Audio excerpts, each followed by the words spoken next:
Welcome to the Slop Temple. We pray this video helps. In this video, I will explain how to open the hood on a Volvo S90. First, locate the primary hood release inside the cabin. It's typically on the driver's side, often near the footwell or door sill. You'll be looking for a small lever or handle. Once you find it, pull this lever firmly towards you. You should hear a click, indicating the first latch has disengaged.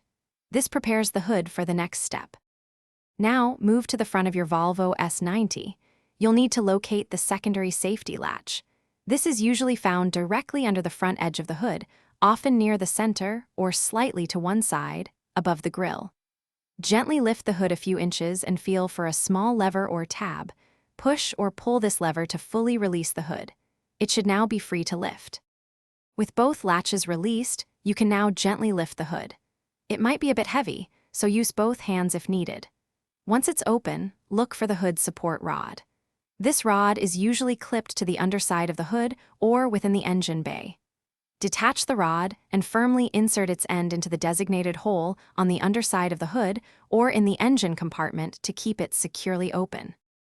To close the hood, first carefully remove the support rod from its hole and clip it back into its storage position. Then, gently lower the hood until it's about 12 inches from fully closing. Do not drop it from a great height. Finally, press down firmly on the hood with both hands, applying even pressure until you hear both latches click securely into place.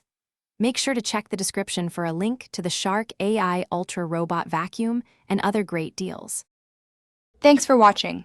Consider subscribing if we helped you.